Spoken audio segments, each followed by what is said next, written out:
നമസ്കാരം. ഞാൻ ഡോക്ടർ വിഷ്ണു, തിരുവനന്തപുരത്ത് ബാലരാമപുരത്തിനടുത്തുള്ള അശ്വഗന്ധ ആയുർവേദ ഹോസ്പിറ്റലിലെ ചീഫ് ഫിസിഷ്യനും MD-യുമാണ്. ഞാൻ ഇന്ന് ഈ വീഡിയോ ചെയ്യുന്നത് ഒരു പ്രധാനപ്പെട്ട കാര്യം പറയാൻ വേണ്ടിയിട്ടാണ്. ഞങ്ങളുടെ ഹോസ്പിറ്റലിൽ ഞായർ മുതൽ വെള്ളി വരെ രാവിലെ 10 മണി മുതൽ ഉച്ചയ്ക്ക് 1 മണി വരെ ARC ക്ലിനിക്ക് നടത്തുന്നുണ്ട്. ARC എന്ന് പറയുമ്പോൾ പൈൽസ്, ഫിസ്റ്റുല, ഫിഷർ മുതലായ ബുദ്ധിമുട്ടുകൾക്കുള്ള ചികിത്സകളാണ് ഇവിടെ നടത്തുന്നത്.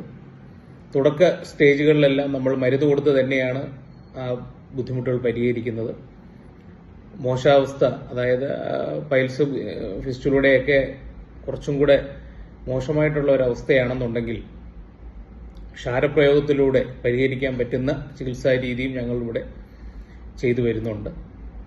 ഇതിപ്പോൾ ഞാൻ എടുത്തു പറയാൻ കാരണമെന്ന് വെച്ചാൽ, ഞങ്ങളുടെ ഹോസ്പിറ്റലിന്റെ ആഡുകളിലെല്ലാം പൈൽസും കോമൺ ആയിട്ട് പൈൽസ്, ഫിസ്റ്റുലയ്ക്കുള്ള ട്രീറ്റ്മെന്റ് ഉണ്ട് എന്ന് നമ്മൾ പറയാറുണ്ട്.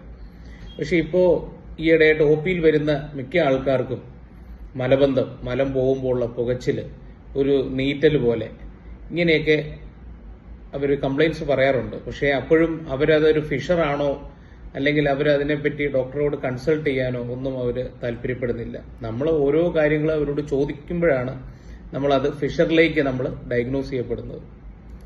അപ്പോൾ ഈ മലബന്ധമാണ് ഈ പറയുന്ന അസുഖങ്ങളുടെ എല്ലാം മുഖ്യ കാരണമായിട്ട് പറയുന്നത്. മലബന്ധം മാത്രമല്ല, പല കാരണങ്ങളിൽ ഒന്നാണ് മലബന്ധം.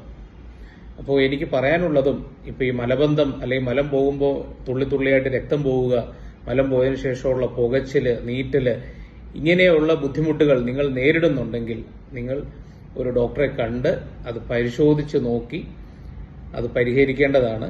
അത് നിങ്ങളിപ്പോൾ അത് പരിഹരിക്കാത്ത പക്ഷം അത് വലിയ ബുദ്ധിമുട്ടിലേക്ക് പോകാനും അത് ഉടൻ പരിഹരിക്കാൻ പറ്റാത്ത സാഹചര്യത്തിലേക്ക് പോവുകയും ചെയ്യും. അതുകൊണ്ടാണ് ഞാൻ ഇപ്പോൾ ഈ വീഡിയോ തന്നെ ഇങ്ങനെ ഇടാനുള്ള ഒരു സാഹചര്യം വന്നത്. അപ്പോൾ ഞങ്ങളുടെ ഹോസ്പിറ്റലിൽ ഇങ്ങനെയുള്ള ഒരു ഫെസിലിറ്റി ഉണ്ട്. പൈൽസ്, ഫിസ്റ്റുല, ഫിഷർ, അല്ലെങ്കിൽ പൈലോനഡൽ സൈനസ്, അല്ലെങ്കിൽ റെക്ടൽ പോളിപ്പ്, ഇങ്ങനെയുള്ള ബുദ്ധിമുട്ടുകൾ നേരിടുന്ന അല്ലെങ്കിൽ പ്രയാസം അനുഭവിക്കുന്ന രോഗികളുണ്ടെങ്കിൽ അവർക്ക് ബന്ധപ്പെടാം. അശ്വഗന്ധ ആയുർവേദ ഹോസ്പിറ്റലിൽ ഇതിനുള്ള സൗകര്യങ്ങളുണ്ട്. നമ്മൾ ഇനിഷ്യൽ സ്റ്റേജിൽ മരുന്നിൽ പരിഹരിക്കാൻ പറ്റുന്നത് മരുന്നിൽ തന്നെ പരിഹരിക്കുന്നതാണ്. അതിന്റെ സ്റ്റേജസ് മാറിയിട്ടുണ്ടെങ്കിൽ നമുക്ക് ക്ഷാരപ്രയോഗത്തിലൂടെയുള്ള ട്രീറ്റ്മെന്റുകൾ നമ്മളിവിടെ ചെയ്യുന്നതാണ്. നിങ്ങൾക്ക് ഞങ്ങളുടെ ഹോസ്പിറ്റലുമായിട്ട് ബന്ധപ്പെട്ടാൽ വേണ്ട ചികിത്സാ സൗകര്യങ്ങൾ നമ്മൾ നമ്മുടെ സൈഡിൽ നിന്ന് ചെയ്തു തരുന്നതാണ്. നന്ദി, നമസ്കാരം.